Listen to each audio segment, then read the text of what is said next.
The alarm doesn't wake me up anymore. My internal clock is wired to the global markets. The sun hasn't even thought about rising yet, but my phone is already lit up with notifications from the London Exchange and our manufacturing plants in Vietnam. I'm Alex. I'm the Chief Operating Officer of a Fortune 500 company. We have 90,000 employees across 40 countries. We manufacture the infrastructure that powers smart cities. If we have a bad day, stock portfolios drop. If we have a really bad day, supply chains across 3 continents freeze up. People ask me all the time, what does a COO actually do? It's the hardest title in the corporate world to define because it changes every hour.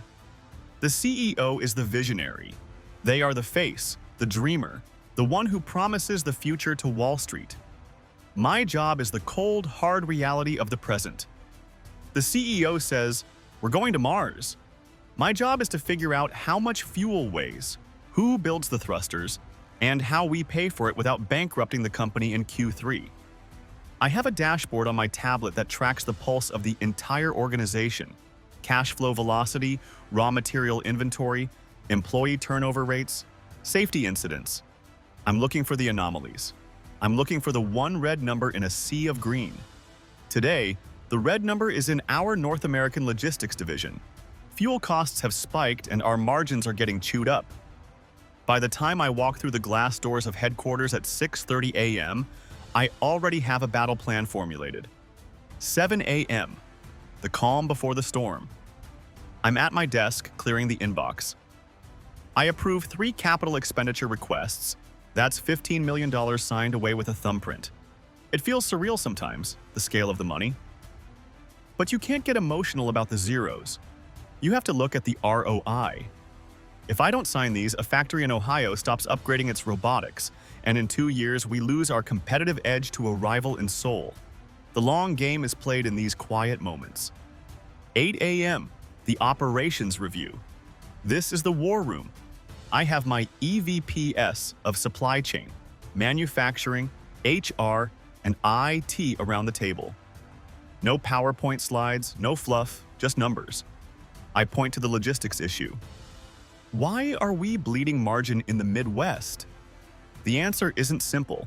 It's a combination of a driver shortage and a new regulatory tariff. The team looks to me for the fix. This is where the pressure hits.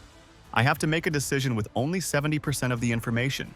If I wait for 100% certainty, we're too late. I authorize a switch to rail transport for non-urgent freight and a renegotiation with our third-party carriers. It's a band-aid, but it stops the bleeding. 10:30 a.m. the crisis. There is always a crisis.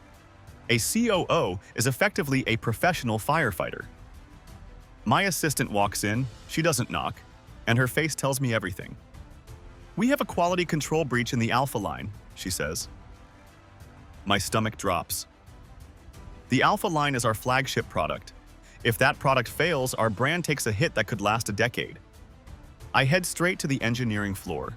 The room is chaotic. Engineers are shouting, pointing at schematics. I don't yell. I get quieter. When the leader gets quiet, everyone else leans in. "Give me the exposure," I say. "How many units are affected?" 5,000, the lead engineer says. "They're already on trucks." This is the nightmare scenario. I have 2 choices. Choice A, we recall the trucks now. We admit the fault publicly. We lose about $4 million in shipping and rework costs, and our stock takes a hit tomorrow. Choice B, we let them deliver, hope the failure rate is low, and fix it with a software patch later. It saves the quarter, but it risks the customer's trust. In business school, they make these decisions sound like ethical puzzles. In the real world, it's about survival. But I know that if we lose trust, we lose everything. "Turn the trucks around," I say. "Scrap the batch. Start the line over." The room deflates. They know how much work that means. "I'll take the heat from the CFO," I tell them. "You just make sure the next batch is perfect." 1 p.m. I skip a fancy lunch. I grab a sandwich and walk the floor. This is management by walking around. You cannot run a company this size from a spreadsheet. A spreadsheet will tell you that efficiency is up 10%. But it won't tell you that the team is burned out and 2 key designers are about to quit. I stop by the sales department. I talk to a junior associate. What's the biggest objection you're hearing from clients right now? It's a 5-minute conversation, but it gives me more insight than a 100-page report. I learned that our pricing model is confusing people. I make a mental note to drag the chief marketing officer into a room later and fix it. 3 p.m. Strategy. The firefighting stops and we have to look at the horizon. I'm in a closed-door meeting with our M&A team, mergers and acquisitions. We're looking at buying a smaller competitor who has developed a battery technology we need. This is the chess game. We're looking at their books. Are they lying about their revenue? Is their IP actually defensible? If we buy them, do we fire their leadership team or keep them? These are heavy decisions. We're talking about people's livelihoods. I have to look at the synergy charts. If we merge, we have duplicate departments. That means layoffs. It's the darkest part of the job. You have to prioritize the health of the organism over the individual cells. It never feels good. It never should feel good. 5 p.m. Managing up. I head to the top floor to see the CEO. The dynamic between a CEO and a COO is like a marriage. We have to be completely aligned, or the kids, the employees, will play us against each other. The CEO is stressed. The board is demanding higher EBITDA margins for the next quarter. They want us to cut costs. We can't cut anymore without hitting bone, I tell him. If we cut R&D, we miss the next cycle. He knows I'm right, but he has to answer to the shareholders. My job is to give him the ammunition he needs to push back. I pull up the efficiency data from the morning. I show him the savings from the logistics shift. I show him the long-term projection of the alpha line. We craft the narrative together.